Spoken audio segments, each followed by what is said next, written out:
Hello, ladies and gentlemen. Welcome to a very special episode of the Wrestling Rant with jago107.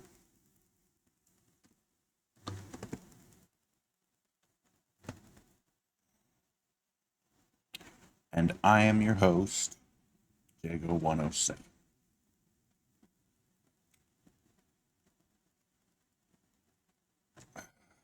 It has been a while since I have done a more proper one of these Wrestling Rant videos. And tonight, last night, however you want to look at it, was April Fool's Day, April 1st, 2024. And Monday Night Raw happened. And I have been watching Monday Night Raw for the past several months, probably. Every week, every Monday, I have been watching. Because even though I had my issues with the WWE several years back, and that was when I basically quit doing the Wrestling Rant. I quit watching the show. I quit watching the WWE. I have been drawn back by a particular story.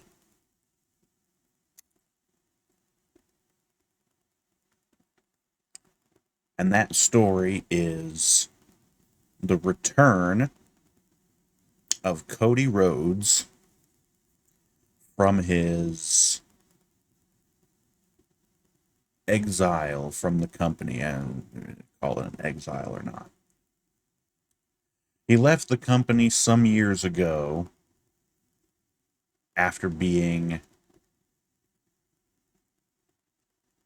treated like crap for a while.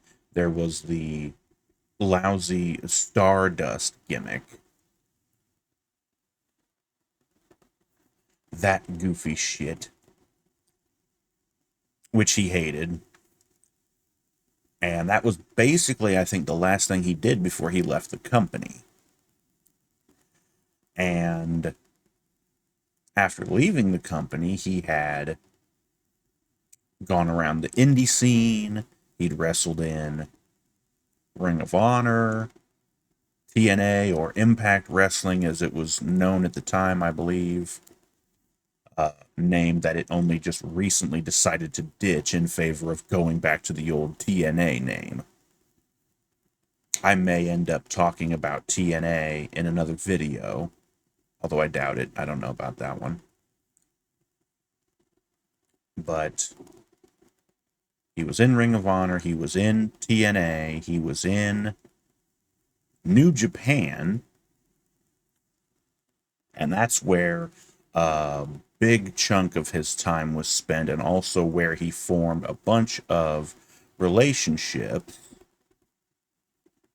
that took him to where he ended up being, which was the formation of All Elite Wrestling, or AEW. And AEW has become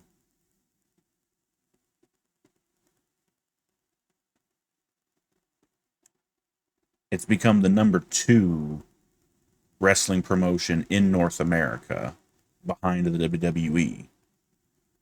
But anyways, Cody spent a bunch of time in AEW, of course, after being one of the founding people behind the company. And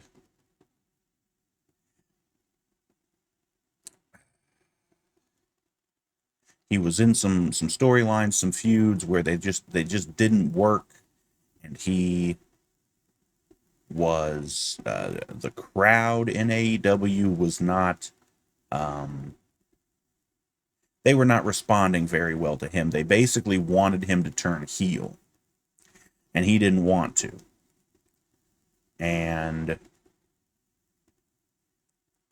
at some point, he basically just, his contract ran out, and he was just like, I don't feel like I got anything left for this place.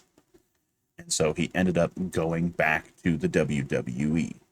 He returned to the WWE at WrestleMania. I believe now it's been 2 years ago. Well, when WrestleMania happens this year, it'll be about 2 years ago because it was at WrestleMania.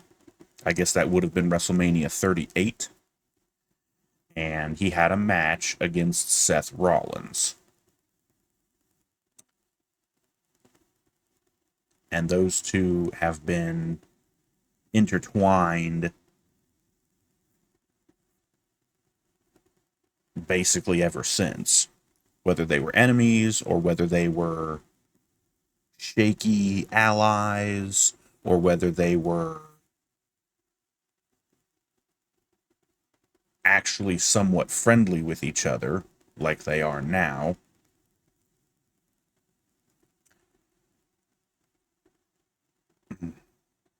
But anyways, it's been one hell of a story. The return of, let's say, the prodigal son, the son of Dusty Rhodes, well, the second son, because we already had Goldust, Dustin Rhodes, who is still in AEW for some reason. Although a lot of Cody's kind of like disciples and people are still in AEW, so.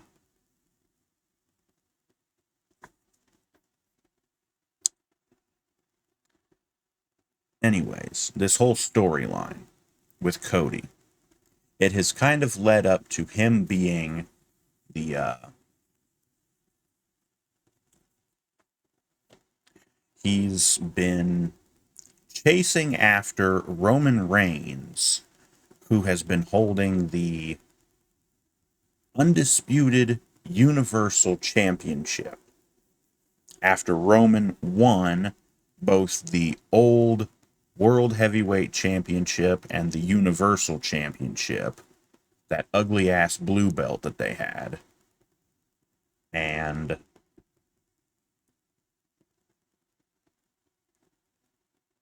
the other one that was black. The World Heavyweight title was, I believe it was the full name was the WWE World Heavyweight title, and it was the old WWE Championship and the big gold, like WCW style World Heavyweight Championship combined into one. So that was that one title. And then they had the Universal title that got made basically, let's see, I think the World Heavyweight title was on SmackDown at the time. The Universal title was made for Raw. Originally, the belt was red for Raw. And then at some point, the belts swapped.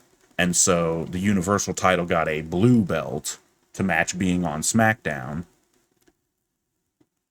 And probably shortly after that is when Roman got his hands on it. And then Brock Lesnar, I believe, had the World Heavyweight title. And he faced off against Roman at a WrestleMania a couple of years ago. It's probably been probably over 3 years ago now. Because that's how long Roman's damn title reign has been. He's been holding this undisputed Universal Championship. He's been holding it for about 3.5 years. They put up the graphic. It was like 1,310 days, I think was the exact number. Which, like I said, is over 3 years. And it's ridiculous that he's been holding it for this long. So bringing that back to Cody. Cody has been chasing after Roman, trying to take the title off of him and end this historically long title reign that Roman has been on. Last year at WrestleMania 39, Cody had a shot at Roman. and got screwed over, just like everybody else basically who has challenged Roman in the time that he's been holding the title. He gets screwed over by Roman has surrounded himself with his family members. They're called the Bloodline. It started off with Jimmy and Jay, the Usos, who are Roman's cousins. And then at some point they added Solo Sikoa, who is also a brother to the Usos, the younger brother of the Usos. So also Roman's cousin. Sami Zayn was a member of the Bloodline for a while, but he ended up leaving because he got sick of Roman being an overbearing asshole.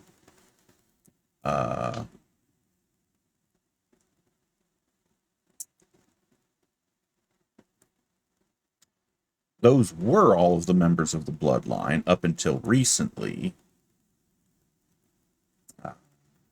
But yeah, as far as last year's WrestleMania, Cody almost had it wrapped up,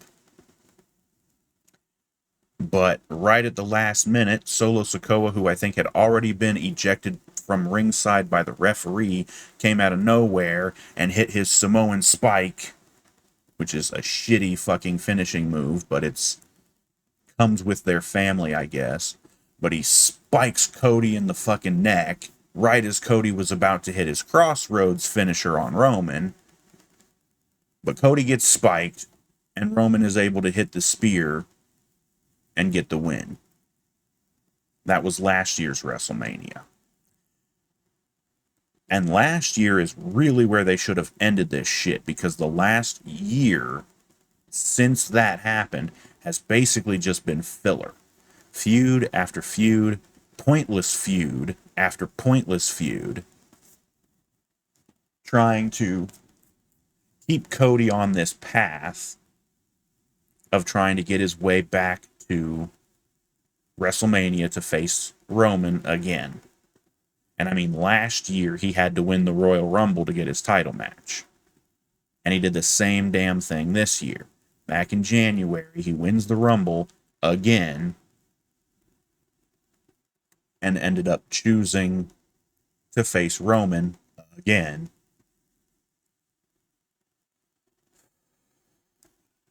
It has been a long, long storyline that has lasted way too long. It should have ended by now. It should have ended last year. And now, like I said, there's just been dragging their heels, and it's ridiculous. But it looks like we might finally be getting around to a damn end game already.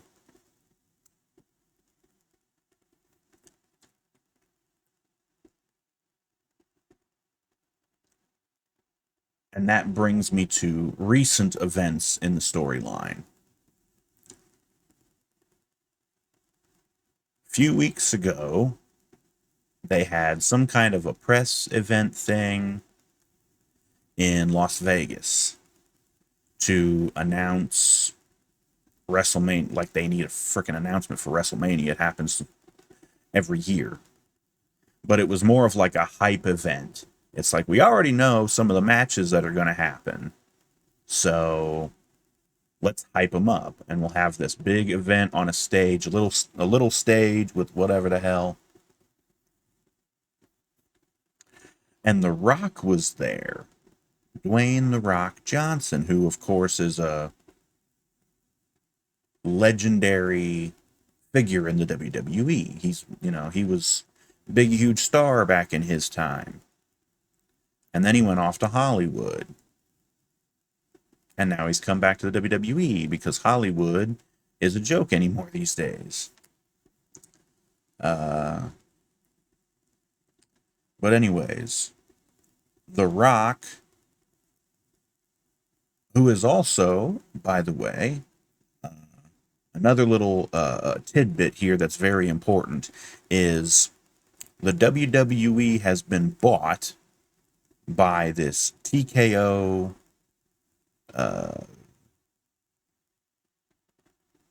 company. I don't know the name of the company. It's TKO something.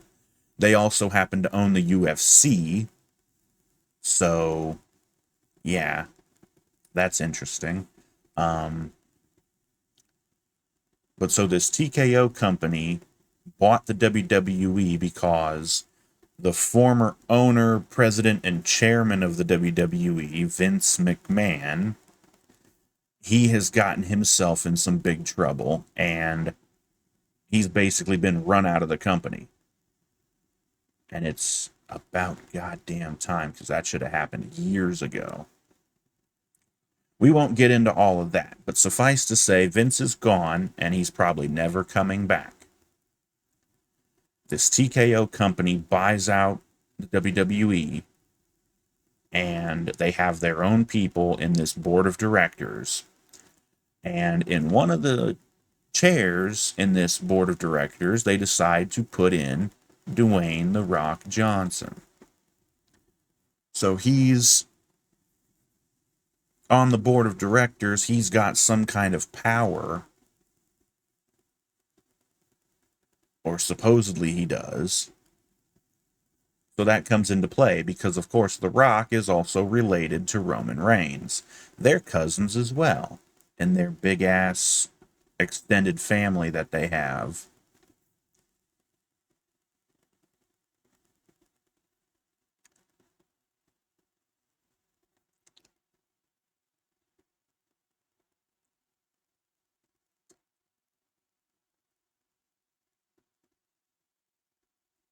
So, like the week before this Las Vegas press event, Cody was confronting Roman Reigns, and I believe he was supposed to. Well, it doesn't really matter. Anyways, The Rock comes out after Cody basically introduces him, and basically it was implied that he was basically giving his title shot that he earned from winning the Rumble. He was giving it to The Rock so that The Rock could face Roman Reigns. And Cody would just go off and face Seth Rollins, who's the World Heavyweight Champion. They had to create a new World Heavyweight Championship because Roman had a death grip on the other two titles, which have now been combined into one. So they had to create a new title for Raw because Roman has been keeping himself on SmackDown.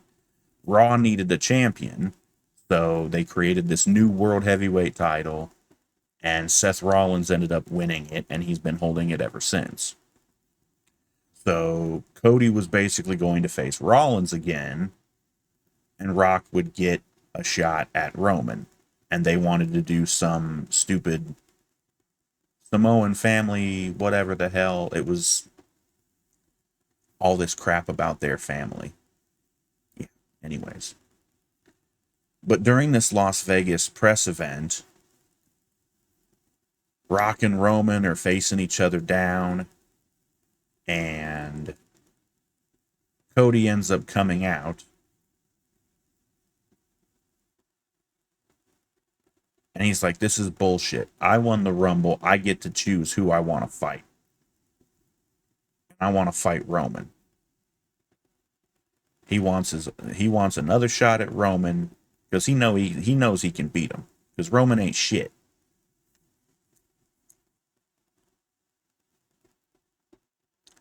So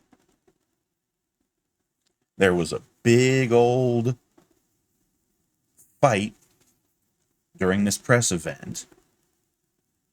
Rock slapped Cody right across the mouth.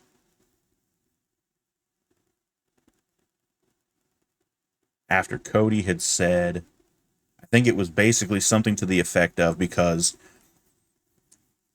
Rock, when he came out to face Roman, Rock had they had their screen that had like the video screen behind them when they're standing there on the stage. And Rock has this like graphic come up that shows off their family tree, like this Samoan dynasty. and he's showing like how they're related and all these supposedly important people in their family, blah blah blah blah.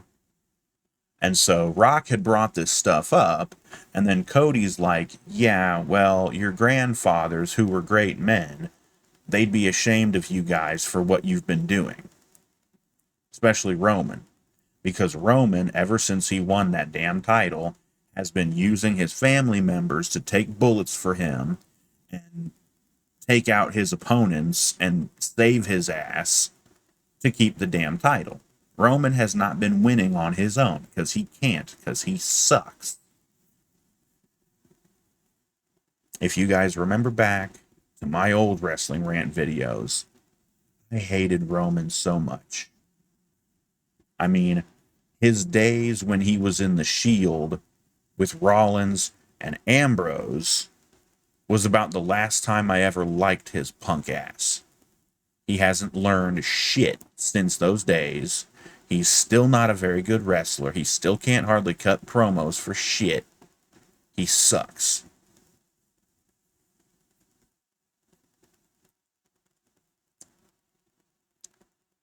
So, I want him to lose that damn title already. I'm sick of seeing him holding that belt. He's a punk ass bitch who can't defend his title without help from his family. So anyways, we're leading up to WrestleMania. Cody has gotten the help from Rollins to take on Roman and The Rock in a tag match on night 1 of WrestleMania, because that's another thing that's happened over the last few years that I haven't covered because I haven't been covering the WWE or any wrestling. But over the last few years, WrestleMania has gotten so damn big, they had to make it 2 nights, Saturday and Sunday. And it's 4 hours apiece, just like most other pay-per-views. It's so overblown these days, it's ridiculous. But anyways, on night 1 of WrestleMania, Rollins and Cody are taking on Roman and The Rock in a tag team match. And the stipulation is, if Rock and Roman manage to win, Cody's match with Roman on night 2 of WrestleMania is going to be what they call Bloodline Rules, which means basically anything goes. Interference, weapons, there's no DQ, no countouts. It's basically like a street fight, or but I'm guessing it still has to end in the ring, so again, kind of like a street fight. But you can use weapons, there's no disqualification, interference is allowed, so everybody and their brother's going to interfere in the damn match. But that's if Rock and Roman win the tag match. If Cody and Rollins can win, then the match between Cody and Roman will be straight up normal rules. I think they actually mentioned that the whole bloodline will be banned from ringside, and it'll be more like a fair fight, which is what you would think Cody would want, being that he's babyface and he's trying to get a fair fight with the champion, because the champion can't win in a fair fight because he hasn't been able to so far in his damn title reign.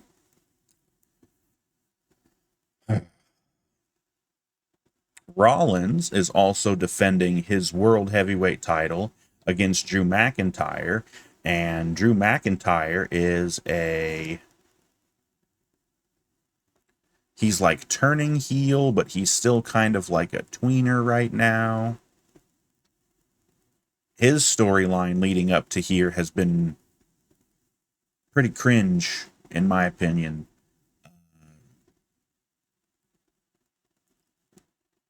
He has had 2 or 3 different matches against Rollins for the world title on pay-per-views, and Rollins has won every single time. And Drew McIntyre had to win the Elimination Chamber match I think that was in February. He had to win the Elimination Chamber match in order to hit another shot at Rollins at WrestleMania.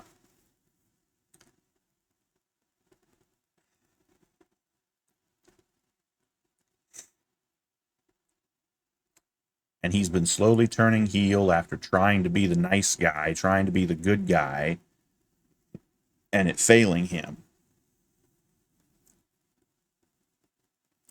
And so he's now got this mentality of win at all costs. Doesn't matter if I have to cheat, doesn't matter if I have to do whatever. So, yeah.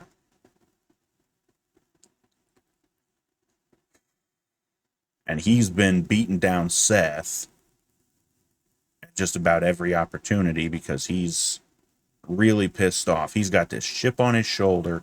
He was WWE World Heavyweight Champion, the old World Heavyweight title, before Roman got his hands on it. He beat Brock Lesnar for the world title at a WrestleMania during the pandemic, and it was a weird WrestleMania because due to the pandemic, there was nobody at the show. No fans, anyways, no crowd. It was an empty arena, basically. They did it at like the performance center that the WWE owns. Really weird stuff. We can't just cancel WrestleMania.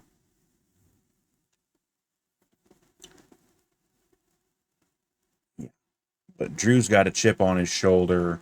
Nobody was there to see me win the world title. Boo hoo hoo. I'm sorry, his whole storyline has been cringe. This dude.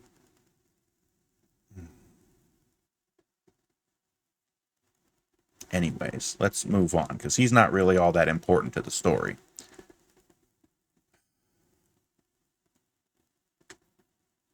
So yeah, his match against Rollins for the World Heavyweight title, the new World Heavyweight title, that's going to be on night 2 of WrestleMania this year. But the more important thing is Cody and Roman. And blah, blah, blah. So that brings us up to more recent affairs. Last week on Raw, the show ends with The Rock beating the ever-loving piss out of Cody outside the arena in the parking lot, slamming Cody's head up against the side of, I think it was Cody's own, like, traveling bus. Got his American Nightmare logo on the side and all this other stuff, just slamming Cody's head into the side of this thing over and over and over again, to the point where Cody was bleeding from the forehead. And Rock, at the very beginning of the show,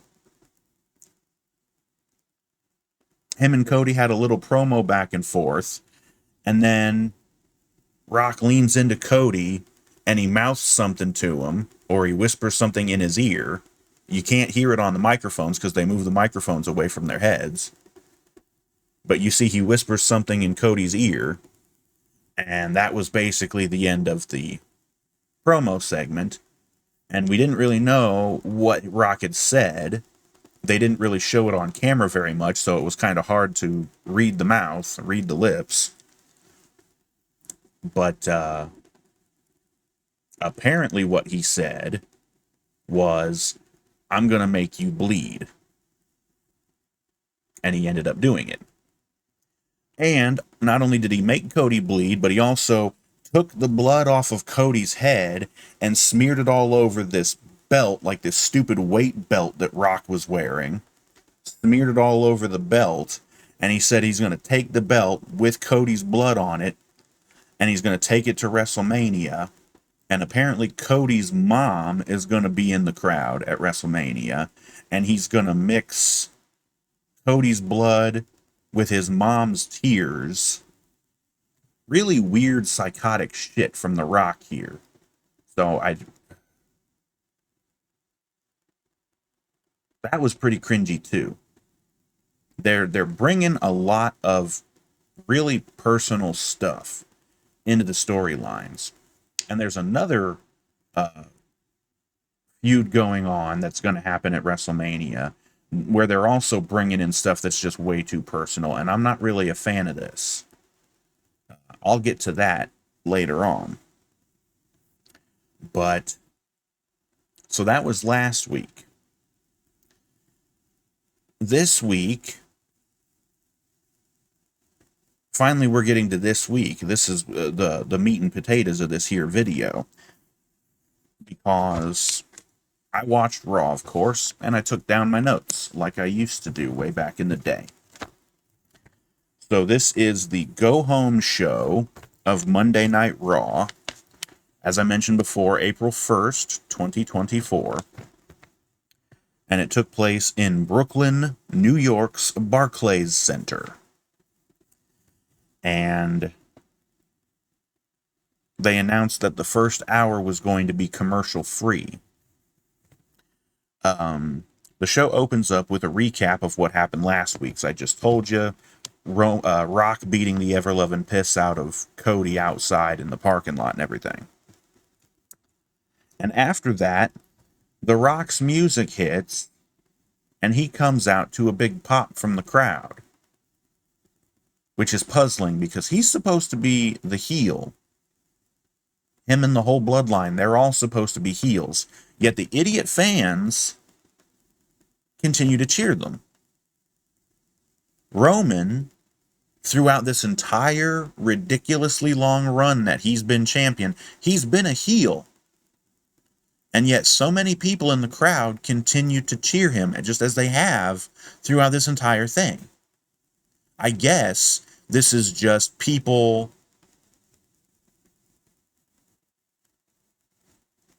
just being happy, because before Roman turned heel, he was a bland, boring babyface, and nobody liked him.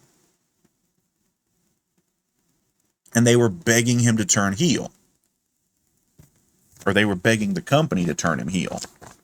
But of course, back then, Vince McMahon was still running the company, and he's like, no, Roman's a babyface, he's gonna be a big star, we're gonna keep him babyface.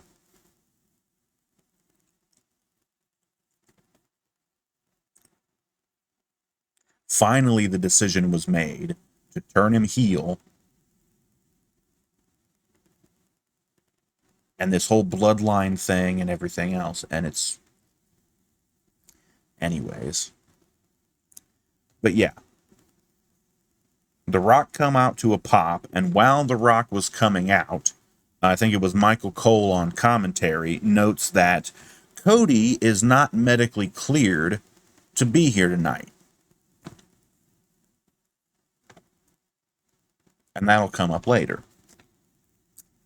But Rock gets in the ring and he cuts a long, boring fucking promo where I couldn't tell if he was a face or a heel because he kept going back and forth.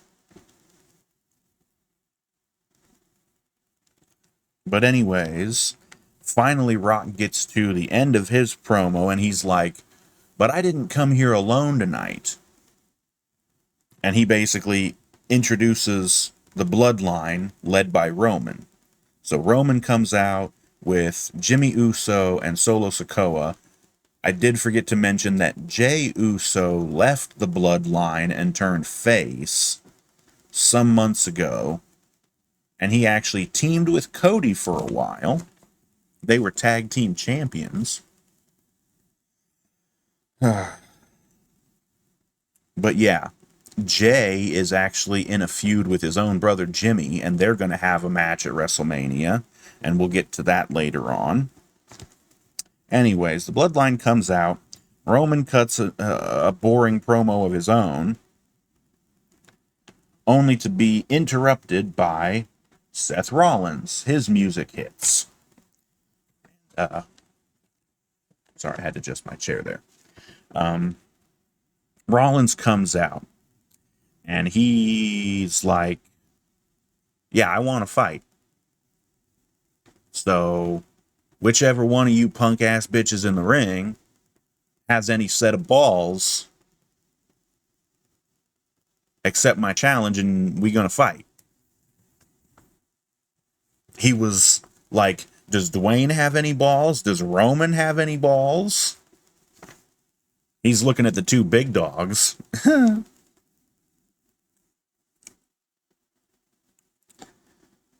Rock, I think, responds and he's like, no, I'm not fighting you, and Roman's not fighting you.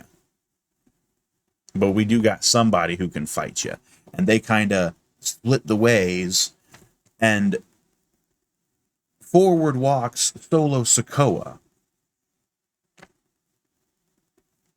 And I'm just thinking, of all the people on the list, you weren't even on the list.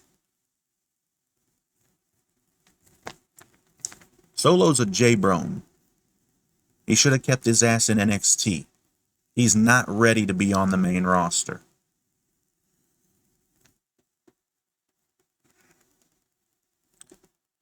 But he has been mostly a silent enforcer, almost the same kind of character and gimmick that Roman himself had when he was a member of the Shield. Didn't really do a lot of talking and was just the big, strong muscle, even though Solo's not really that tall. But he actually steps forward and he talks. Like I said, he doesn't talk very often, so it's weird when he does. But he's like, you know what? I'll fight you.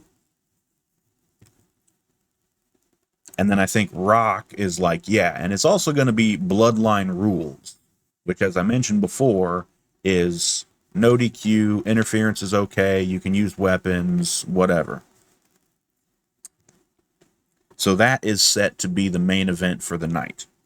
And this whole segment, from the start of the show until right at the end of that segment, was about 35 minutes. Nothing but a promo. Just them talking. And the recap at the beginning of the show from last week's ending. 35 fucking minutes of the show is nothing but people talking and them recapping what happened last week. No matches, no actual action, just talking and entrances. Ugh. I think they went to a... No, they didn't go to a commercial break because the first hour was commercial free. After that whole boring ass segment, they do a video package for Becky Lynch and Rhea Ripley. Now, this is where I think I might have mentioned something about this earlier. Oh, yeah.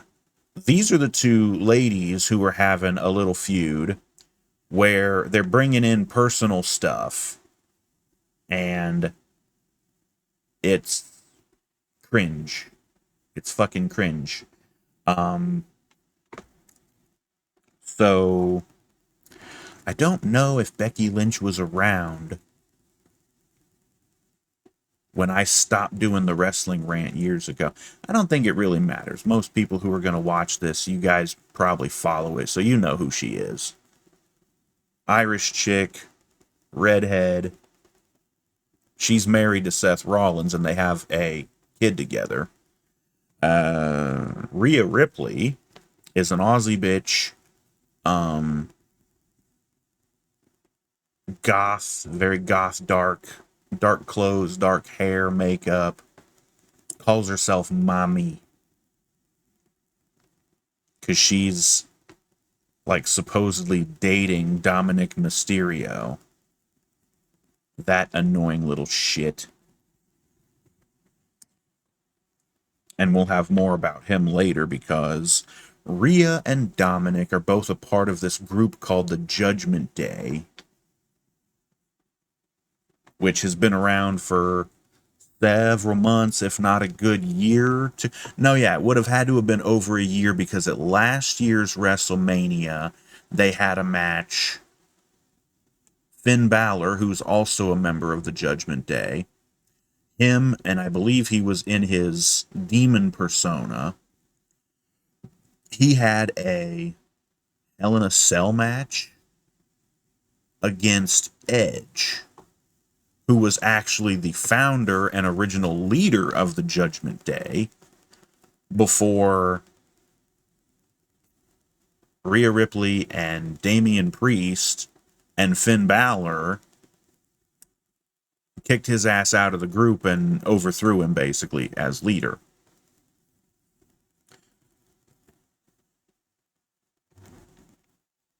But yeah, that was a whole really bad storyline that sucked. This whole Judgment Day group sucks. It's boring as shit. They've got the undisputed tag team titles. That's Priest and Balor are holding those. They won them off of Cody and Jey Uso, who was the last persons to hold them.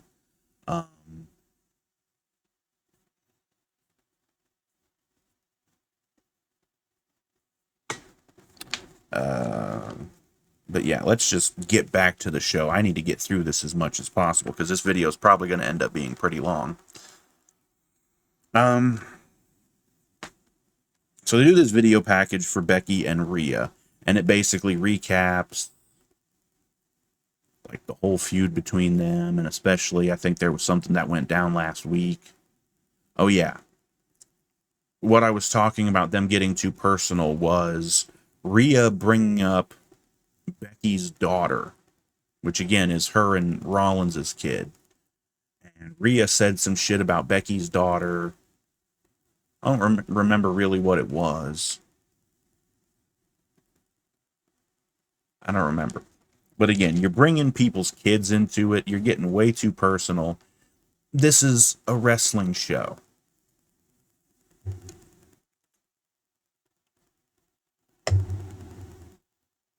We don't need to be bringing people's kids or people's families into the storylines. It's just really cringy and really, really lame. But anyways, they do that video package, and then we move on. The New Day comes out. Yeah, those fuckers are still a team, and they're still going with the same old gimmick. Pretty sure they were still a thing back when I stopped doing the Wrestling Rant years ago. So the New Day, that's Kofi Kingston and Xavier Woods. The third member of the group was Big E, and he went down with a neck injury probably over a year ago. Yeah, it's been several months at the very least. He's been hurt for a while, and we don't really know if he's ever coming back. He's been recovering from the neck injury. He had surgery to fix, whatever was wrong, but we still don't know if he's ever coming back.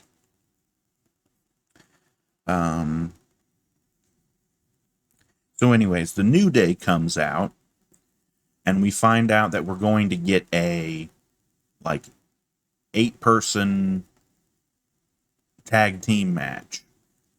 The New Day and this other team who is known as DIY, which is made up of Johnny Gargano and Tommaso Ciampa,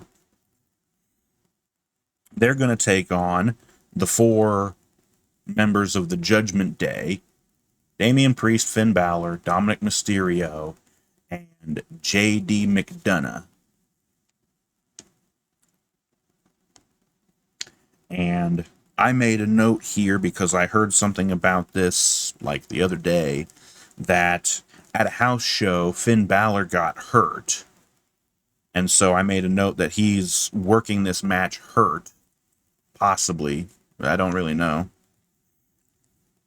During the match, there was a spot where I think Gargano went for a suicide dive to the outside of the ring. And whoever it was that he was diving down onto almost didn't catch him properly, and Gargano almost went face first into the corner of the commentary desk. And he almost just sliced the shit out of his face. He probably missed it by about that much.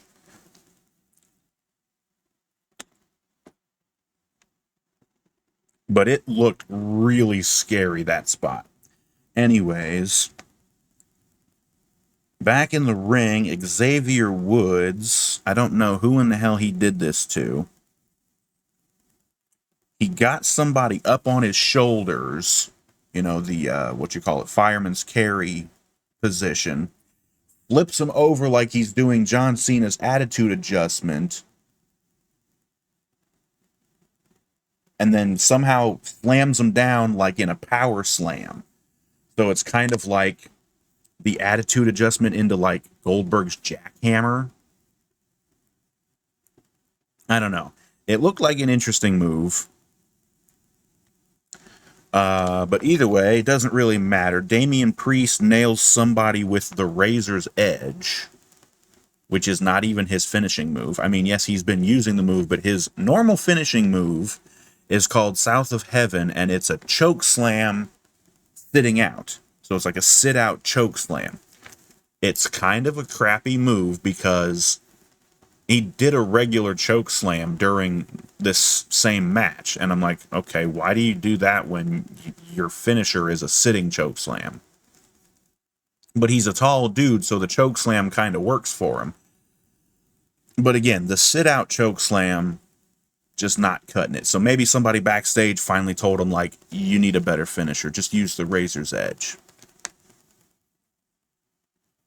And Priest is a guy. He does the Razor's Edge, which is, of course, Razor Ramon Scott Hall's move. Scott Hall actually sadly passed away some time ago.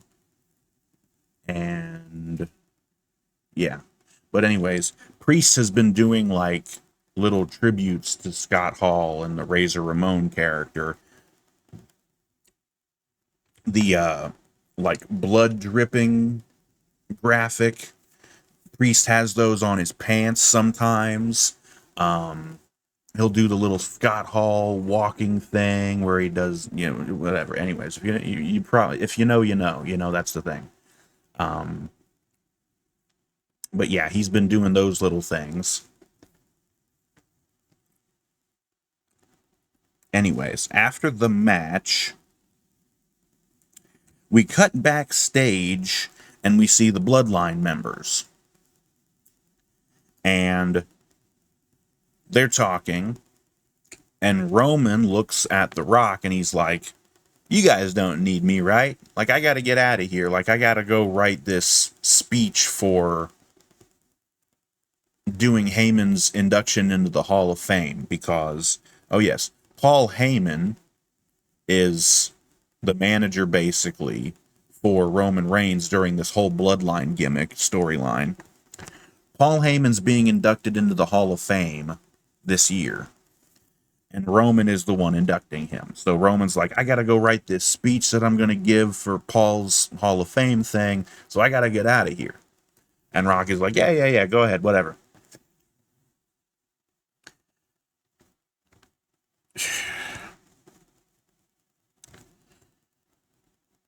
They cut over to a video package.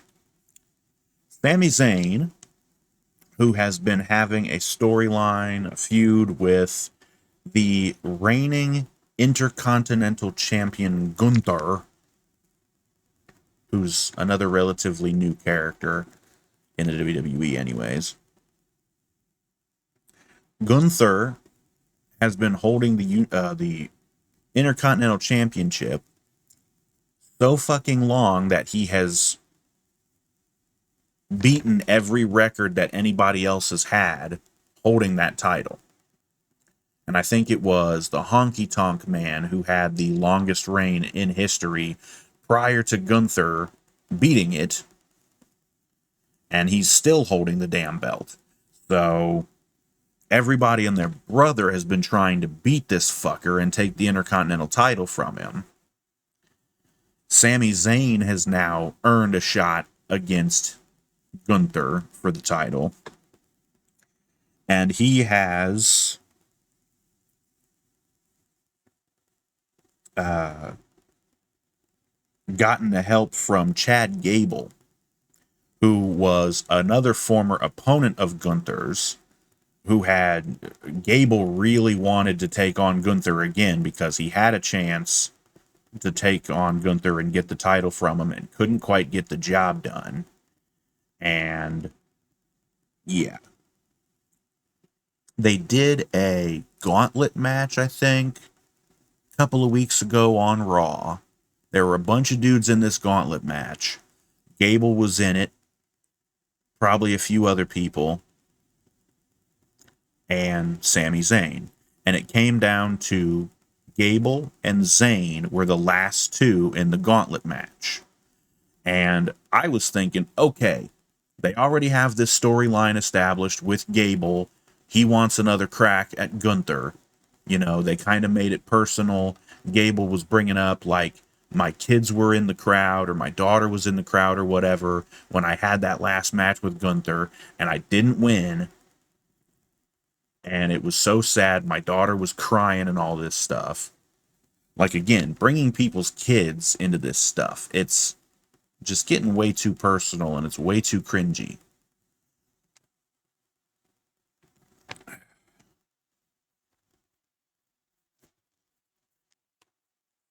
But I'm like, yeah, okay. So Gable is one of the last ones in this gauntlet match.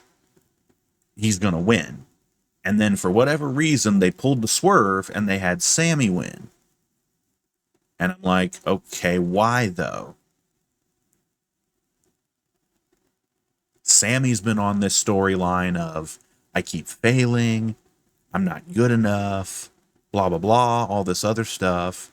He's like trying to be on this path of redemption or whatever. Last year at WrestleMania, him and his former tag team partner, the forever frenemies Sami and Kevin Owens, they were a team and they took on and defeated the Usos, Jimmy and Jay, and won the undisputed tag team titles from them. And Jimmy and Jay had been the undisputed tag team champions longer than anybody. Another one of these ridiculously long title reigns that didn't need to be so goddamn long. But anyways, they get beat by Sami and Kevin. They became the new tag team champions. And they eventually ended up getting beat by the Judgment Day, I believe, who were then beaten by Cody and Jay after Jay turned face and went to Raw. And then the Judgment Day won the titles back, and that puts us to where we are with those.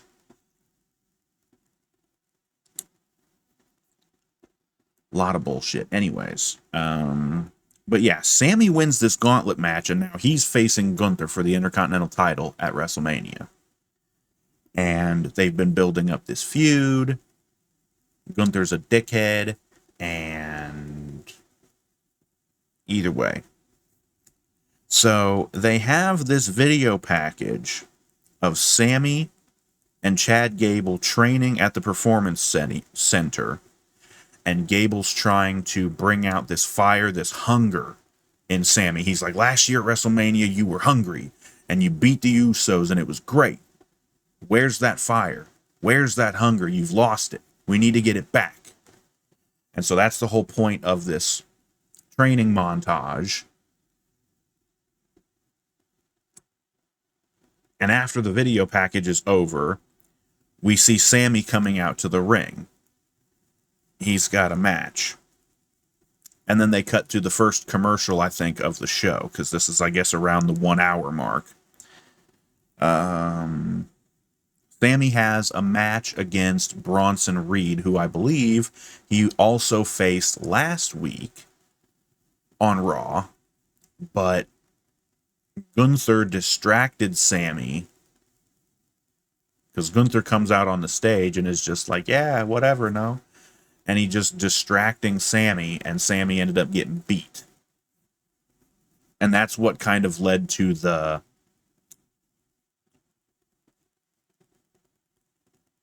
bonding or friendliness or whatever between Gable and Sami, because after that, Sami was backstage and Gable went up to him and he's like, look, man, do you want some training or something? Like, you can't keep getting distracted by Gunther like that. You're losing your focus. You want to beat this guy, right? Like, let me help you. Anyways. But yeah, Sammy comes out for his match, and then they cut to a commercial. And here's an annoying thing that they've been doing for the past several weeks on Raw, is somebody will have an entrance, getting ready for a match. They'll cut to a commercial break, and when they come back from the commercial, they're looking at something completely unrelated, something completely different. Has nothing to do with the match that they already set up. It's just some other random bullshit. And they do that again here. We cut backstage to the Judgment Day's personal private little clubhouse, which is another annoying thing that they've been doing here lately. The Judgment Day has their own clubhouse in the arena every week. It's basically their own little private locker room. But they're backstage in their little locker room clubhouse or whatever. And they get joined by another group from SmackDown who is known as Legado del Fantasma, which is Santos Escobar, Angel Garza, and Humberto Carrillo. And the reason why this is relevant is Legado del Fantasma has been feuding with the LWO, or Latino World Order, which is a group that Santos Escobar used to be in, but this group was basically led by Rey Mysterio, who's Dominic's father. And Dominic can't keep his nose out of his dad's business. They had a match at last year's WrestleMania that Rey won, and Dominic just sucks. Anyways, so yeah, they're in the Judgment Day's locker room, and Legado del Fantasma is there, and they're talking like business, like we're trying to form some kind of an alliance here or whatever, but Priest doesn't really like this shit or whatever, and I don't even know what the hell it was, but he's getting mad at Dominic, and then he just kind of storms off. Priest does. And that's, I think, the end of that segment. So we finally cut back to the ring, where Sammy has been waiting patiently. Out comes Bronson Reed. So it's time for their match. We get a recap of what happened last week between Bronson and Sammy. And then we finally get this match between these two.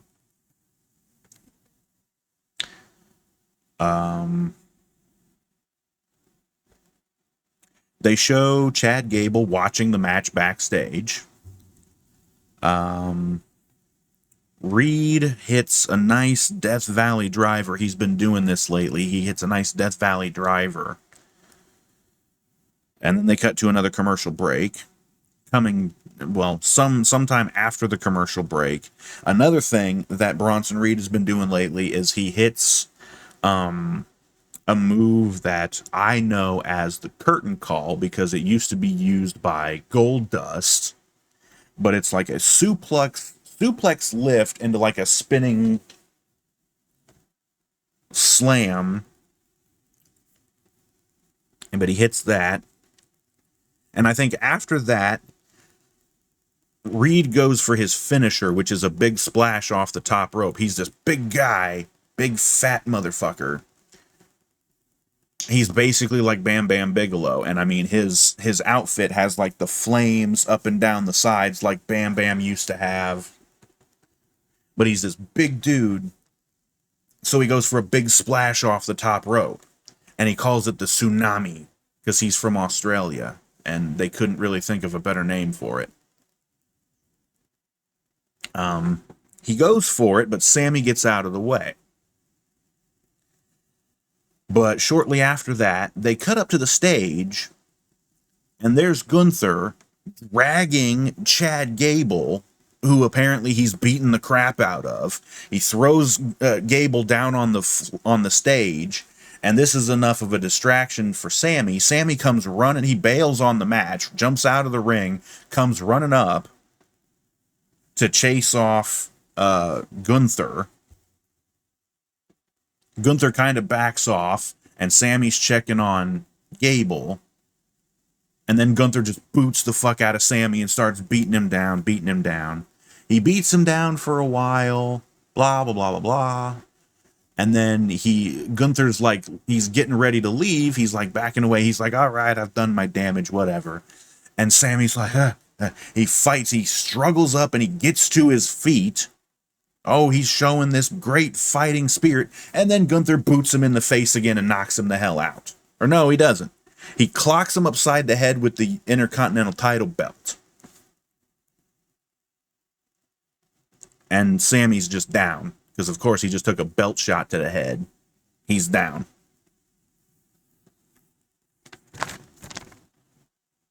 They cut backstage, and there's Jey Uso. And he comes across Lil Wayne, the rapper. And they talk, and apparently Lil Wayne's going to be at WrestleMania, and he's going to do some performance. Some song or some shit.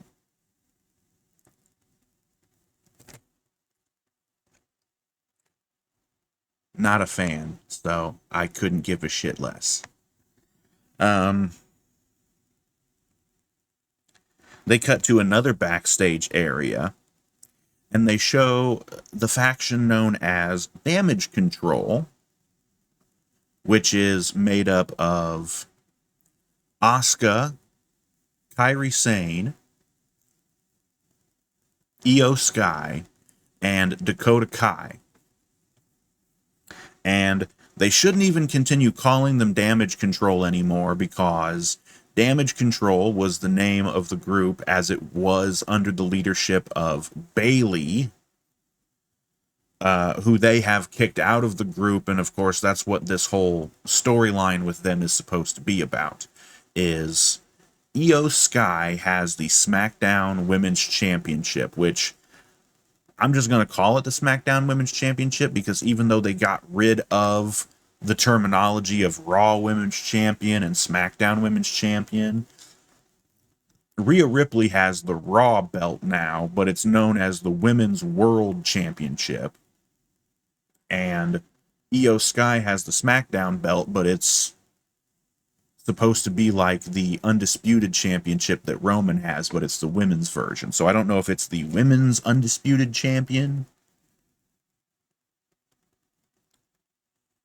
Stupid shit. But Io Sky's the champion over on SmackDown.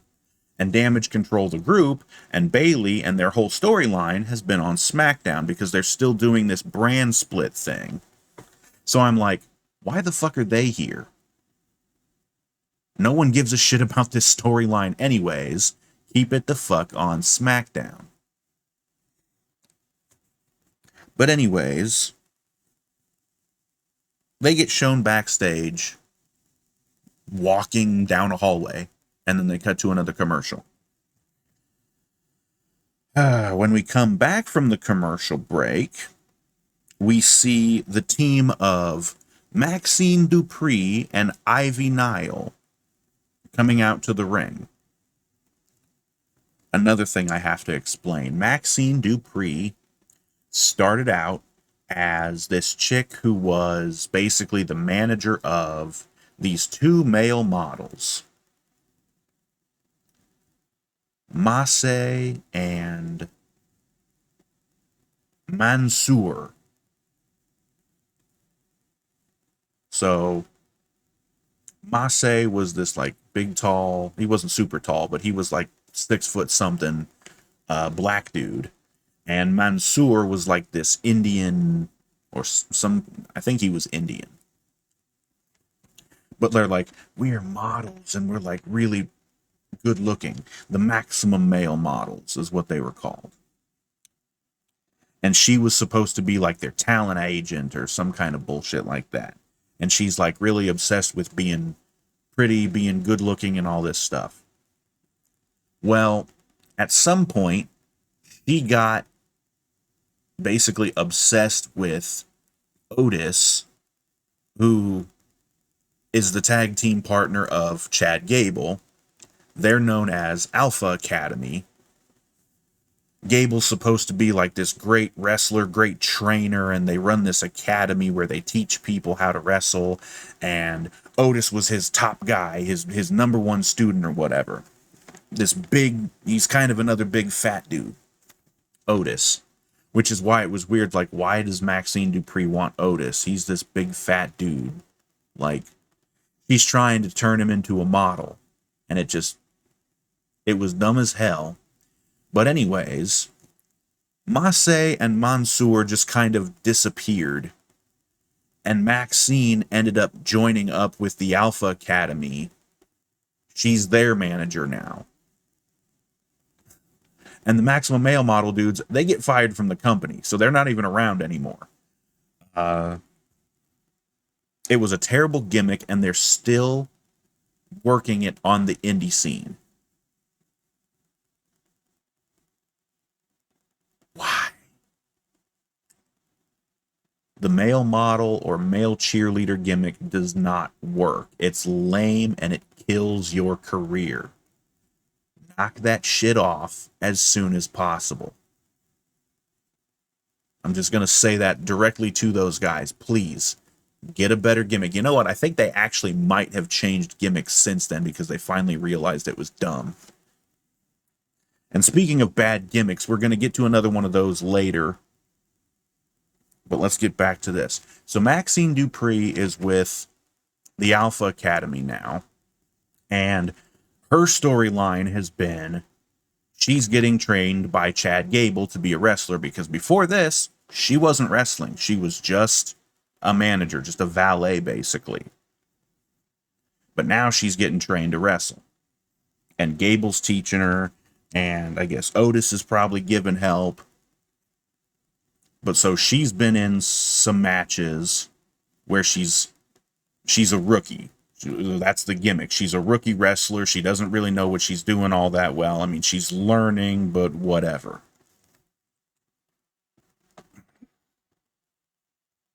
And the whole Alpha Academy, the three of them, have kind of teamed up with this other threesome team who are known as the Creed Brothers and Ivy Nile. So Ivy Nile is this other chick who, she's kind of short, but she's like kind of jacked. And she's got her hair pulled back. She almost looks like an MMA fighter chick. She's got her hair pulled back into like almost cornrows, these like long ponytail things. And she's like tough, and she wears like a chain around her neck. They call her the Pit Bull. And she's even got like a shirt with a pit bull face on the thing. But so she was basically like the manager or whatever of, well, I mean, she still wrestles, but like she was like the valet or manager for these dudes, the Creed Brothers, who they used to be members of a group down in NXT that were known as the Diamond Mine, which was like another wrestling academy kind of gimmick, but that fell apart. And then the Creed Brothers and Ivy Nile come up to the main roster. So anyways, they kind of end up joining forces with Alpha Academy, and Maxine Dupree and Ivy Nile have been getting friendly with each other, and they're like training together and everything. And so like they're a tag team now in the women's division, because the women's division actually has tag team titles for them to fight over.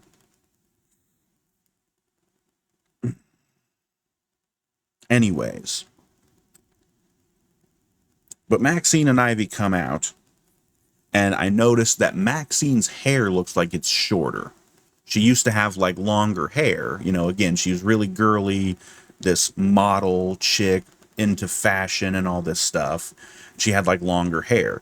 Now her hair is like shoulder length, And I'm like, when did she get a haircut? Anyways, so they come out for a match, and they're followed by Indy Hartwell and Candice LeRae.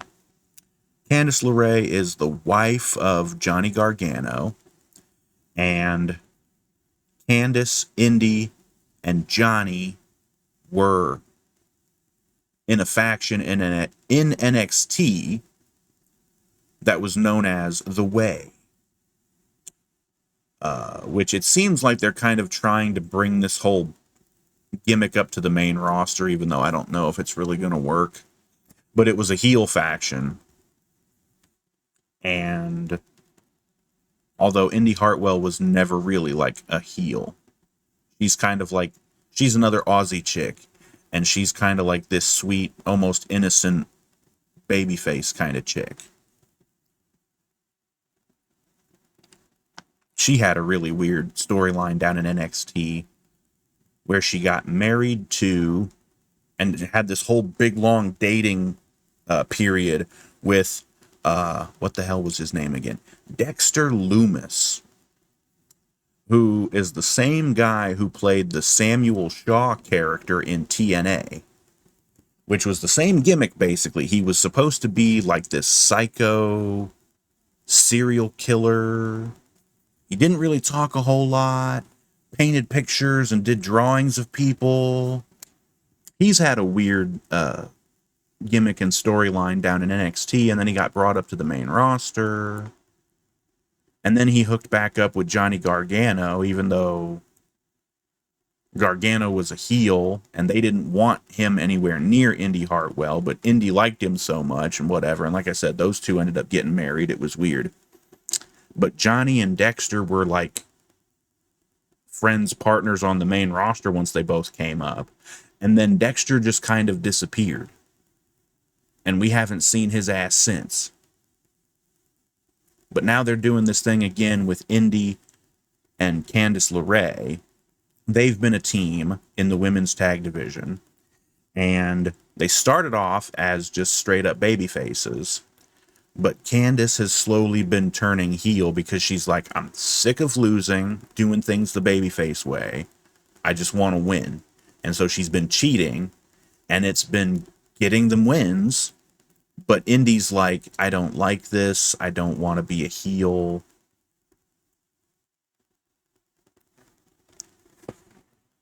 So anyways, the two of them come out, and we get a tag team match between these two teams. There wasn't really much of note in this match other than the finish, which basically came down to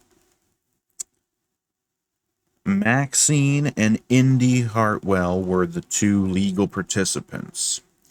And Candice... Oh, right. Maxine, for whatever reason, had gone up to the top. No.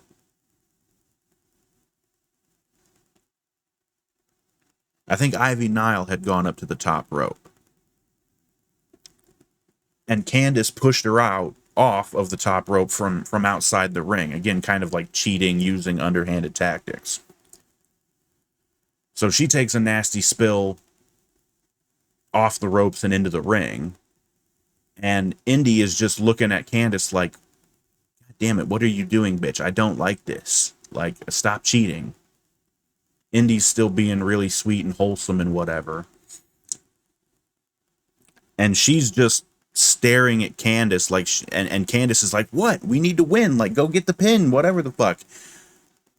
Ivy recovers, tags in Maxine. Maxine comes in, grabs Indy from behind, rolls her up with a schoolboy or whatever roll up, the dreaded surprise roll up, and Maxine gets the win 1-2-3 off of the roll up. And obviously Candice isn't too happy about it, but they lose the match, so whatever. And off of this, the camera cuts over to the commentators, and they kind of recap the opening segment with Seth Rollins and the Bloodline and making the match for the main event.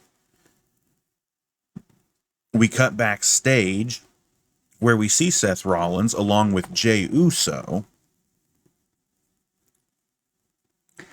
and they're just kind of talking, and Jay's like, "Yeah, I got you back. I know the bloodline rules thing, and they're not going to be, they're going to jump you, so I'm going to have you back." They cut to another commercial.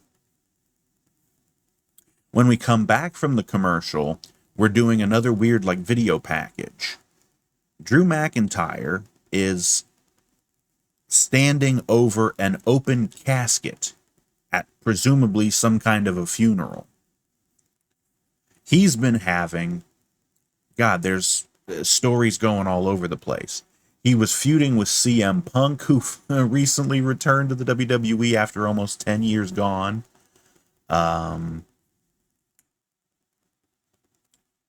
He actually supposedly cost CM Punk a match at WrestleMania because Punk still wants his main event at WrestleMania because he never got it on his previous run with the company, before he quit. Or before he was fired, or however he wants to put it. But yeah, Drew's kind of talking about Punk. He's like, here lies Punk's WrestleMania main event chances or whatever, because Punk goes down with an injury after the Royal Rumble. He got hurt during the Rumble match.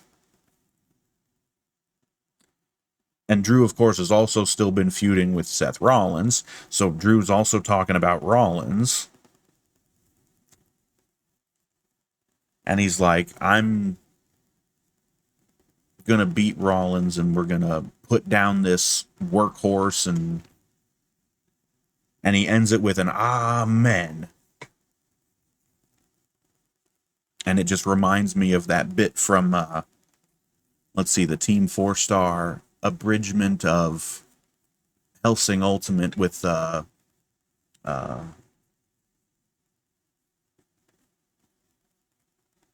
fuck, now I can't remember the guy's name. Alexander Anderson, who was also a Scotsman, I think. But anyways, so after that, we cut back to the arena, and out comes Ricochet. Now, Ricochet has been having,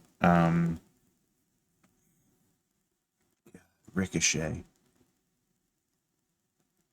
He's never going to be a big star. Not in the WWE. I hate to tell you that, bud, but you're just not. You're too short and you're too scrawny. Even though he's ripped and shredded to fucking shredded to death. And he's athletic. He can do all this acrobatic stuff, but it's just like, that doesn't get you a world title match, buddy. You're a cruiserweight guy. Cruiserweight, mid-card, maybe tag division, but you're never going to be a big star. Ricochet also happens to be the guy who was the Intercontinental Champion before Gunther beat him and took the title from him. But anyways, Ricochet comes out. He's going to have a match against Ivar, one of the Viking Raiders. And I mentioned earlier about stupid gimmicks that need to die. This is that one.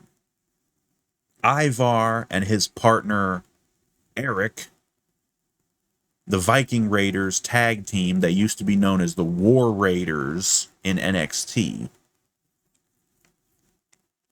And their manager, who is known as Valhalla, this chick, this Viking chick, several years back, or I don't know if it was several years, a few years ago, she was known as Sarah Logan.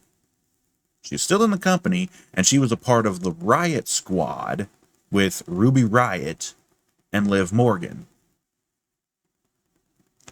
But she was fired from the company, and they finally brought her back to play this Valhalla character to be the manager of the Viking Raiders. But this Viking Raiders shit is a really fucking bad, terrible gimmick that needs to die.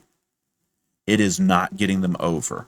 Ivar comes out by himself without Valhalla, Don't know why. I'm pretty sure she was with him last week because I think he had a match against Ricochet last week, or maybe he didn't. He had a match against somebody, but he lost. And these Viking Raiders, they can't get a fucking break either. They've barely won anything.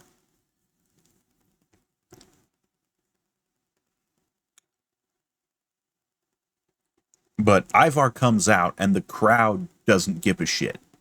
He gets like no reaction. Like I said, this gimmick is dead. It sucks. It's lame. It's never going to get over. Get these guys a new gimmick. Eric, the other half of the tag team, he's down on an injury right now. So, but they've been pushing, or not, I don't know about pushing, but they've been using Ivar in singles matches since his partner went down. At least keeping them relevant. But it's like, nobody cares. The gimmick is dead. When Eric comes back, he needs to be like, look, this Viking thing sucks. We need to change it up. Let's do something else. So anyways, Ivar comes out without Valhalla, and he's going against Ricochet. Excuse me. Throat's getting dry. So we get the start of this match, and there was a commercial break, and Ricochet does this big dive.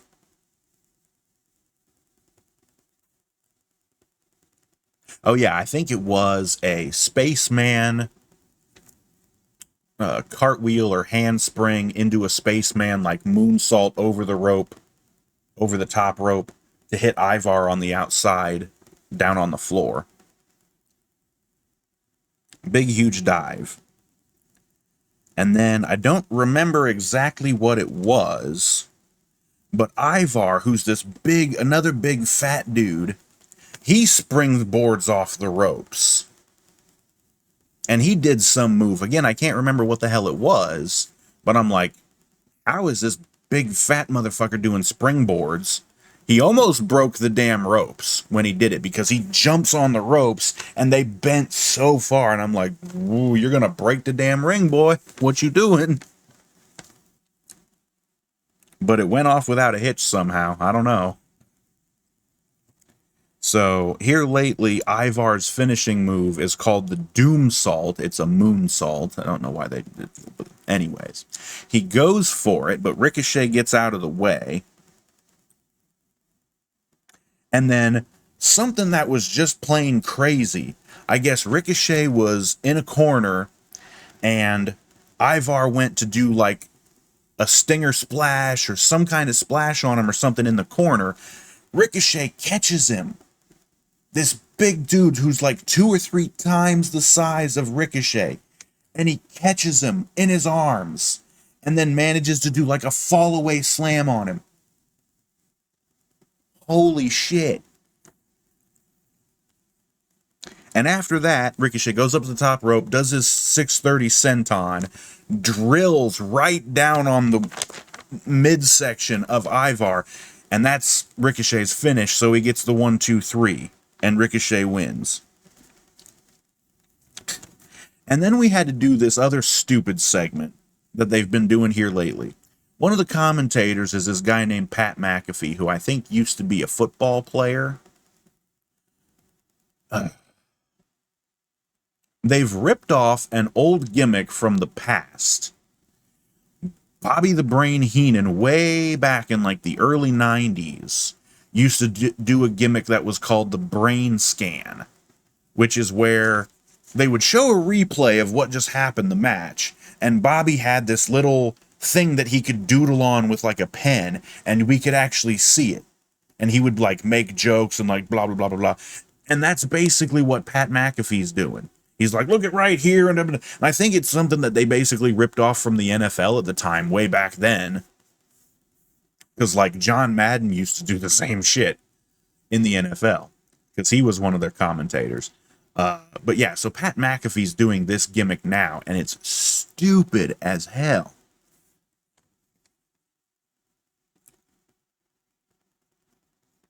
And he mentions something about burying a Viking. And this is what got me thinking on the whole, like, yeah, this whole Viking gimmick needs to be buried because it's not getting over. The crowd does not care. No reaction to him coming out. They don't care. Get rid of the gimmick. Move on to something else. If you want these guys to get over, you need to get them a new gimmick.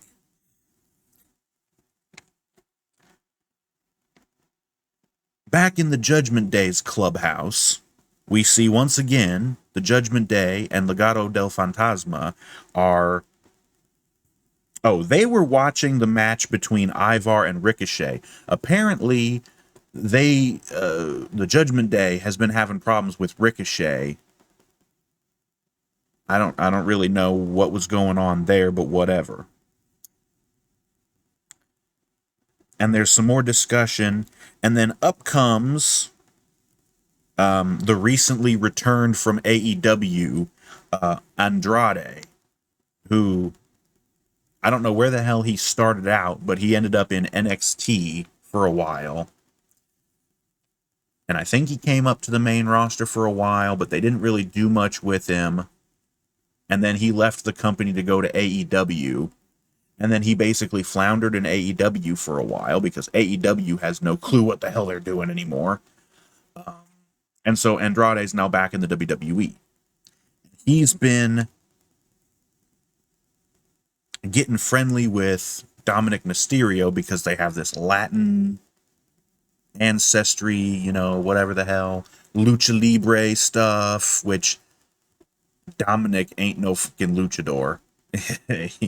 He's barely a fucking wrestler, I'll be honest. The kid fucking sucks. But anyways, him and Andrade are getting friendly. And so Dominic says to Andrade, look, man, next week, if you can take care of our Ricochet problem, we'll let you in the Judgment Day. And Andrade's like, yeah, okay, man. And yeah. Another commercial break. Oh, at the end of that segment with the Judgment Day and everything, Rhea comes up and she's like, yeah, I just heard that Becky's on her way to the ring. So I'm going to go say hi to her. So they're teasing a segment between Becky and Rhea. They have a match at WrestleMania, in case I didn't mention that before. Becky, I think, won the Women's Elimination Chamber match to get a match at Rhea, because Bayley won the Women's Royal Rumble, and she ended up choosing to go against Io Sky. She was still a member of Damage Control when she chose to do this, because, like I said before, Bayley started the Damage Control group. It was her and Io Sky and Dakota Kai. And I think that was it. And then Io Sky ended up winning that Women's Undisputed Championship, whatever it was called. I think it was still the SmackDown Women's title at the time, but either way. She won that title. And I think she won it off of the former champion, who was...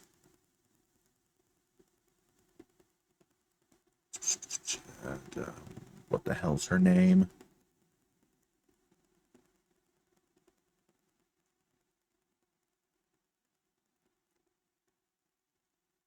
I cannot remember her name. She sucks anyways, and that's why I can't remember her name.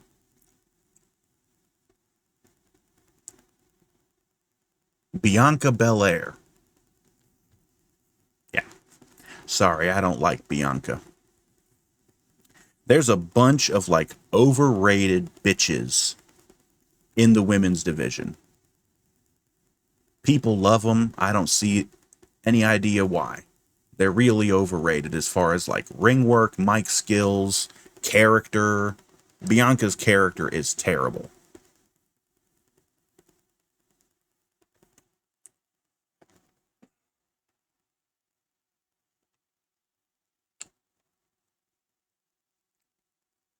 But anyways, so Io Sky was the champion. She won the title off of Bianca Belair, and I think she did it with the help of the returning. She returned for this pay-per-view, the returning Kairi Sane, who had been gone from the company for a couple of years. She went back to her homeland, Japan, but she had finally come back to the WWE, and she returned to help her former friend and former tag team partner, because they were team partners in NXT years ago, the Sky Pirates, Kairi and Io Sky.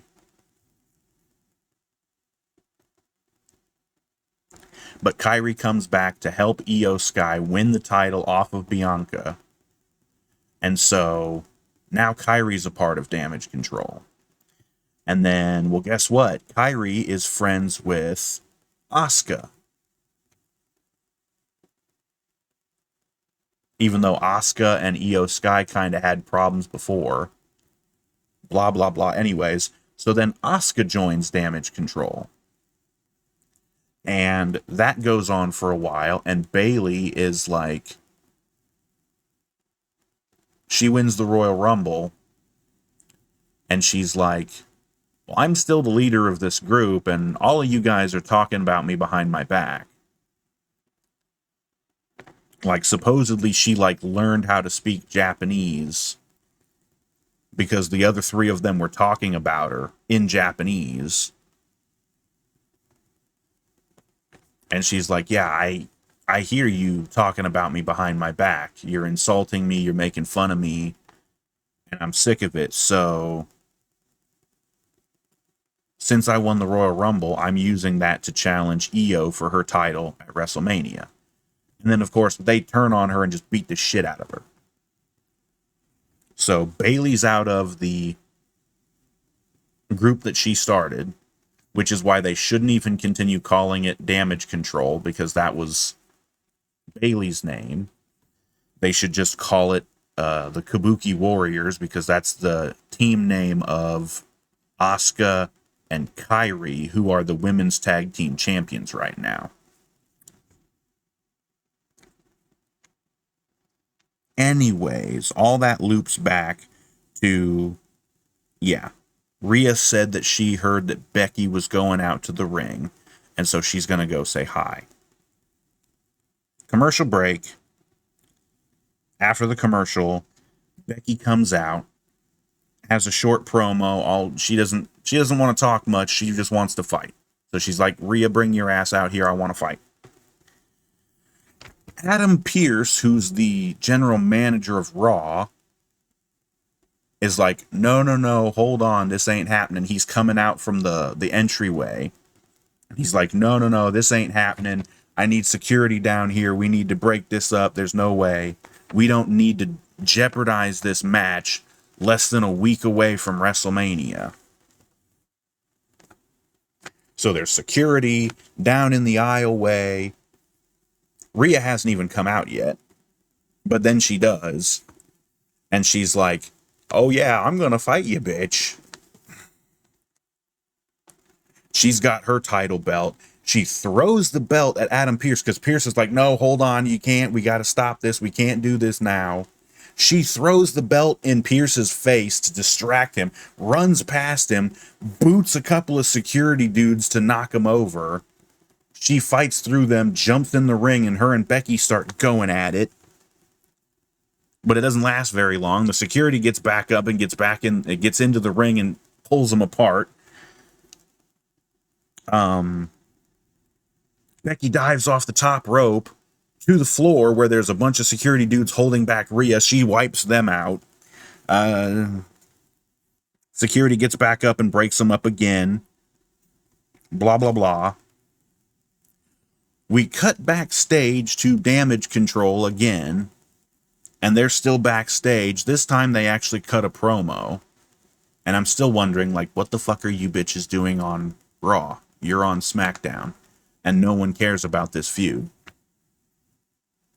But whatever, they have their promo, and they cut to a commercial break. Back from the commercial, and we get a recap of what just happened between Becky and Rhea. And then we cut backstage to where the two of them are still fighting, and the security is still trying to break them up with Pierce like, no, you can't, blah, blah, blah, blah, blah, robble, robble, robble.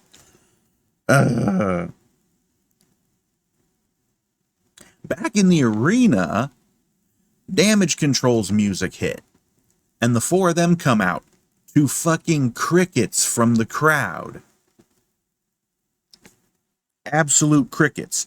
The crowd didn't give a fuck. And they're in Brooklyn, so it's like, who the fuck are these chicks? Eh? And I guess while they're coming out, we get a recap from SmackDown. Oh, yes. On SmackDown this past week.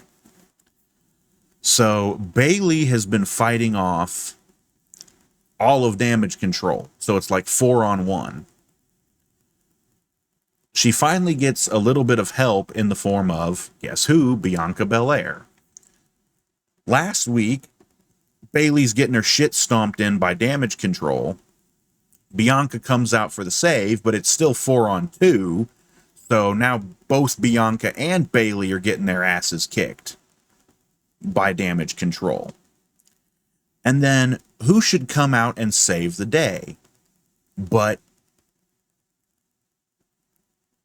the basically newly debuting Jade Cargill, who was in AEW for a while.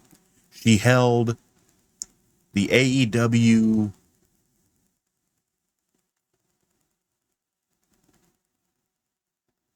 it's like the mid-card women's title for AEW. It's not the World Championship, it's they have a men's title that's the TNT Championship, because it's TNT is the channel that hosts their shows. So it's like a television title, basically. Well, it was named after another freaking channel, and it's blue.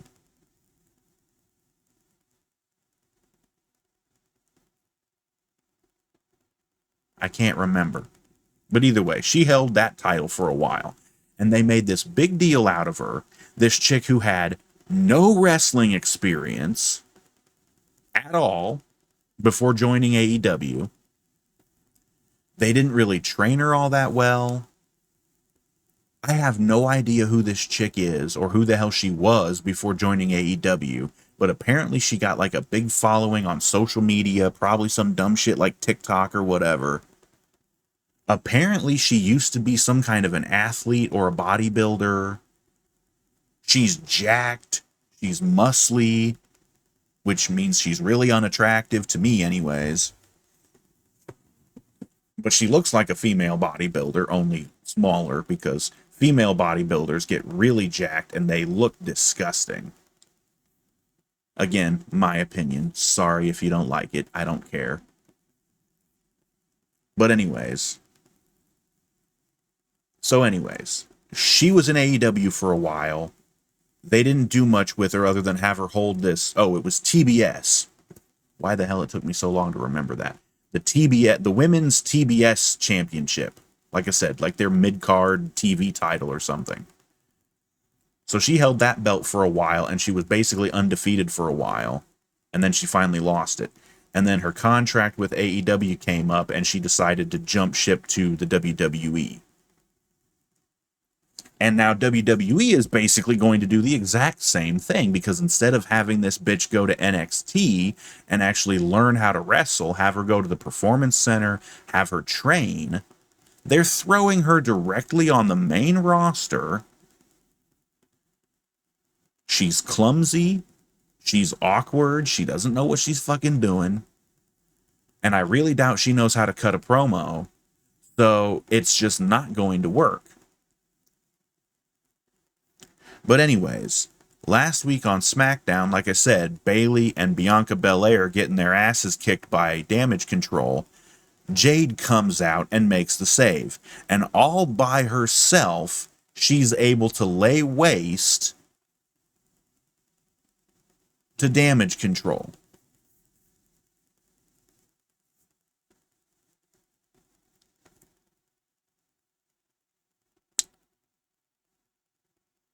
So I don't know if there was a commercial break after that recap or if they just came back to the ring. Damage Control had already come out. They did the recap, and when we came back from the recap, we've got Shayna Baszler, Zoe Stark, and Tegan Knox all in the ring. And they get jobber entrance, basically. And so the three of them are going to take on the three members of Damage Control, other than Io Sky. She's on the outside of the ring. So it's Asuka, Kairi Sane, and Dakota Kai. Dakota, who, by the way, just came back from being injured. So, and I don't think she was all that good to begin with, and after an injury, she's going to be even worse. More scrawny, short little bitches who can't wrestle or cut promos. Dakota Kai is also another Aussie chick, and they all have that Aussie accent. With some of them it's cute, some of them it's not.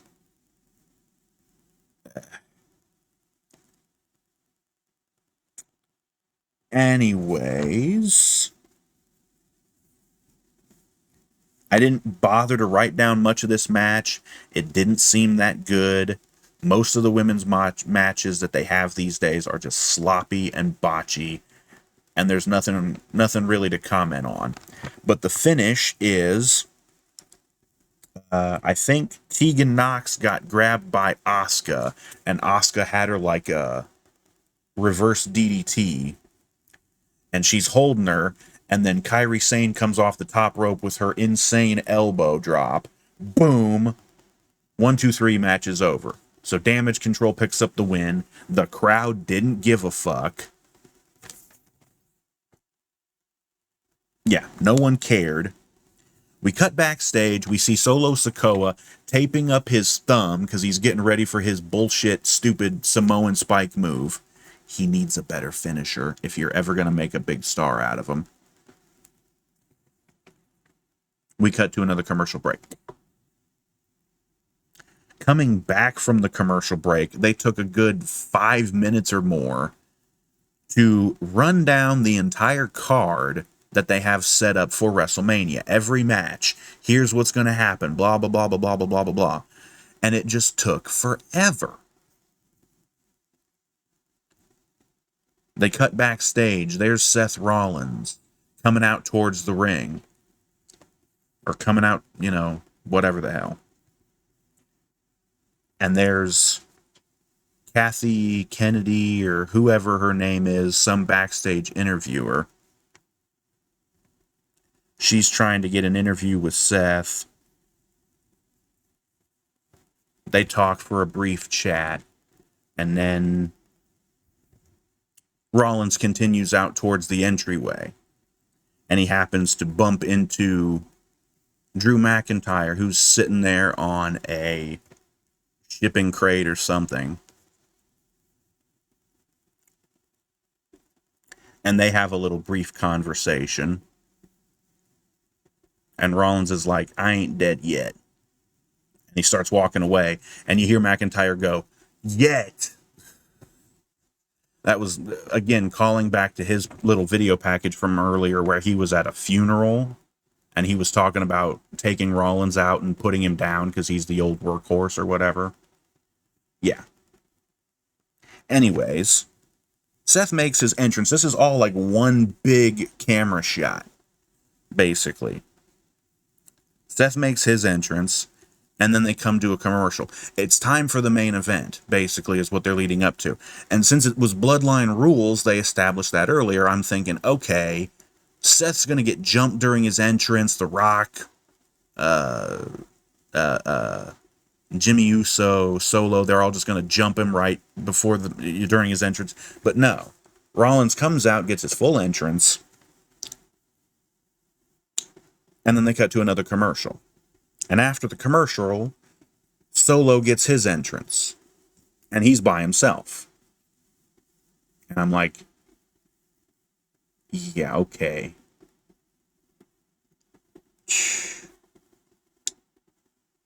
Seth doesn't even let Solo get in the ring, though.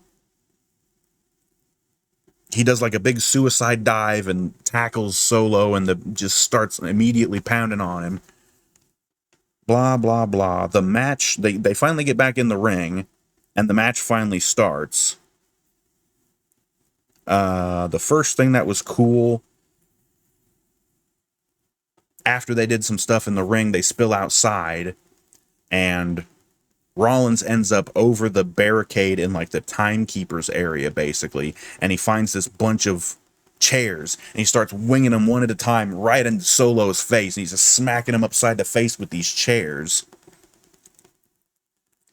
And then Rollins grabs a chair and unfolds it, sets it up like he's going to sit on it, but he puts it down there, and he grabs Solo and plants him with a DDT on this chair, and his head bounces off the seat of the chair. And then Rollins goes underneath the ring and pulls out a table, because just like a minute or so ago, the crowd had been chanting, "Tables, tables, we want tables." So Rollins grabs one, gets it into the ring, and starts setting it up towards the corner. But it ends up backfiring, because Seth goes up to the top rope. He had Solo laid out on the table. And then Seth went up to the top rope. He was going to do a splash or something. I don't know.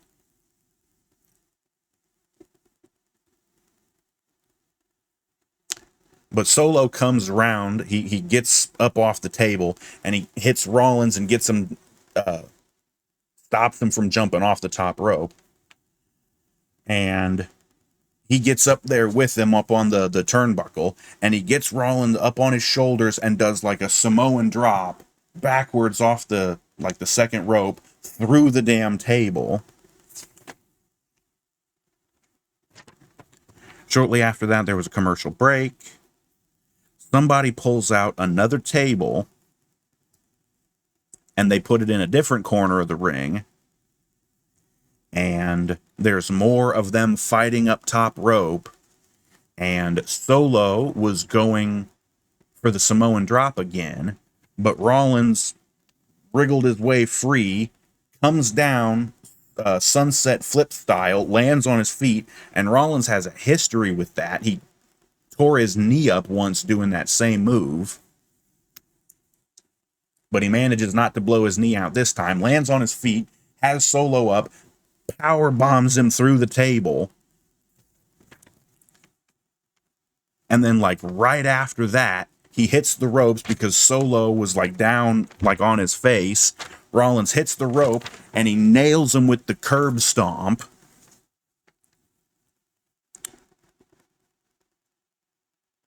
Which is his finisher, basically. Jimmy Uso comes out, levels Rollins, and then there's Jey Uso, and he grabs Jimmy, and they fight to, up the aisle and up to the stage. And you see them go through the curtain at the entryway. And then you see Jey get clocked and he falls back out of the curtain. And then you see the Rock walk out. And everybody's like, "Oh, fuck, there's the Rock." And he grabs Jey, picks him up, slams him into the LED board right there at the entryway, and then throws him back through the curtain. He's done with that, and now he starts heading towards the ring. He comes down to the ring. He gets in the ring, and Rollins is kind of down and out, and he's basically laid out on the ring mat. He's kind of being propped up by the bottom rope, and Rock's standing there looking down on him. And then the camera looks right at Rollins, and you see him start smiling. And I'm like, yeah, this is where Cody comes out, because from the moment they said at the beginning of the show that Cody was not medically cleared to come out, I'm like, yeah, that's the classic babyface spot where it's like, okay, he's not cleared to come out, he's going to come out anyways. And he does. He comes out, and I think he had to deck Jimmy Uso on the way to the ring, but he comes out and he gets in the ring and he starts beating the hell out of the Rock. Cody's got like bandages on his forehead from where he was busted open, but he starts beating the hell out of the Rock. And Cody and Rollins team up and beat on the Rock. spills out to the outside. They slam him up against the announce table a couple of times. And then Cody gets up on the table with Rock, and he grabs him like he's going to do the rock bottom on the Rock. And I think that's where Roman Reigns comes out of nowhere and like grabs Cody and trips him or something, knocks him down. Yeah, Roman didn't leave either. That was all a ruse. Whatever. Roman ends up hitting his Superman punch on Rollins in the ring. And then Cody comes in and Roman spears the hell out of him in the ring. And then The Rock comes back and he takes off his stupid weight belt. He's got a new one. And he just starts whipping the piss out of both Cody and Seth. Just whipping the piss out of him with this belt. And he hands it to Roman. And Roman whips the piss out of him for a little bit. And they just keep doing that. And they keep doing that. And then finally, the show's just over. And I guess there was one point where they had ripped Cody's shirt off. They ripped the back of it. And they're whipping his back with the belt. And the crowd was like, oh, you know, like even though Rollins wasn't wearing a shirt, and he was getting whipped across the backs, bare back and everything. So it's like, I don't know what the difference is. But yeah, Roman and Rock whipped the piss out of Cody and Seth with Rock's stupid fucking weight belt. And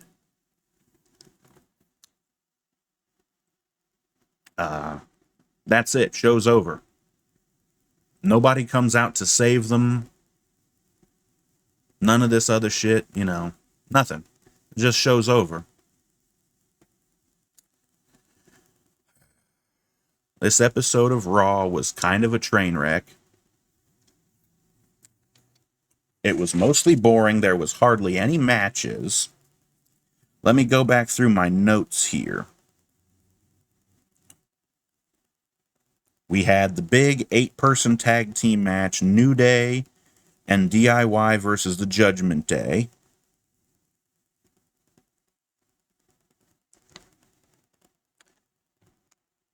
Sammy versus Bronson Reed, which ended in a DQ, I'm assuming. I don't remember hearing the bell, but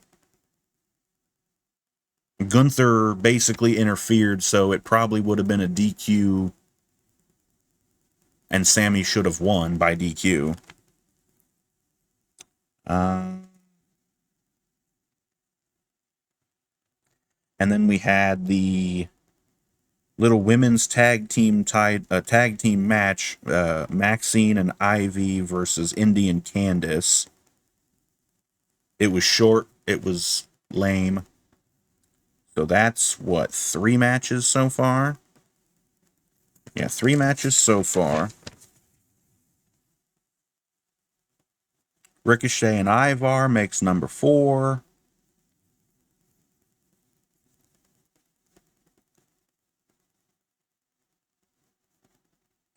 The 6-woman tag match, Damage Control versus Shayna Baszler, Zoe Stark, and Tegan Nox. That makes 5. And then Rollins versus Solo Sikoa makes 6 matches. And that one also ended in bullshit finish because, once again, I don't remember hearing the bell. It was a Bloodline Rules match, so there was no DQ. They didn't even bother like beating down Seth and letting Solo pick up the win. They didn't even bother doing that. The match just ended out of nowhere. So I don't know why that was like that. And again, it's just depressing that, just like last week, Cody doesn't get any kind of a comeback or a rebuttal, having his ass beat by The Rock and Roman now. And this time Seth is also on the receiving end of that whooping.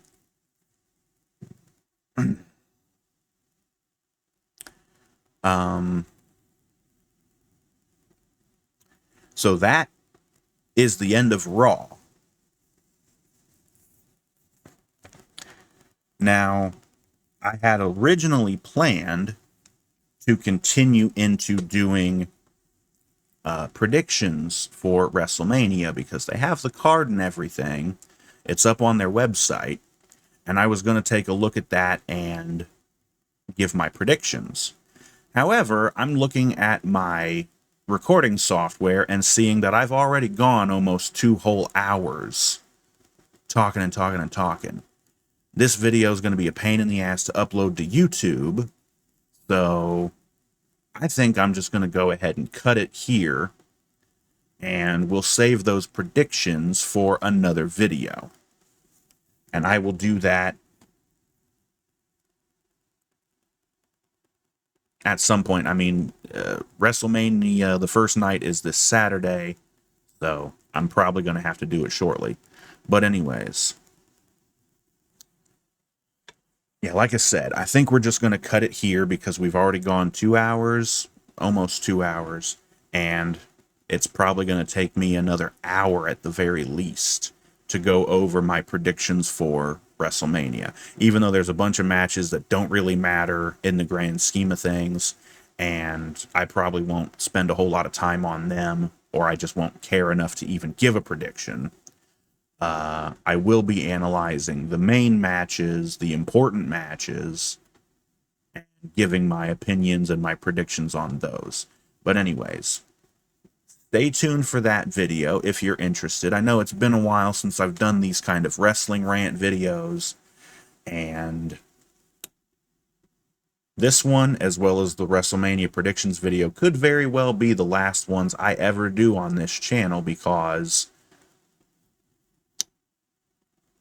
if Cody doesn't win the damn title from Roman at WrestleMania, I may very well stop watching, because I am sick to death of Roman being champion and hardly ever defending the title and cheating his ass off to defend the title when he does defend it.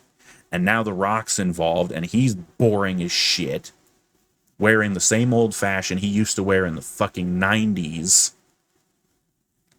He looks like a fucking dinosaur these days. His wardrobe, anyways. Like he said, he's still wearing the same fucking shirts, these like button-up vests that he used to wear like back in the 90s. It's so out of place and it's so gaudy. And he's calling himself the final boss.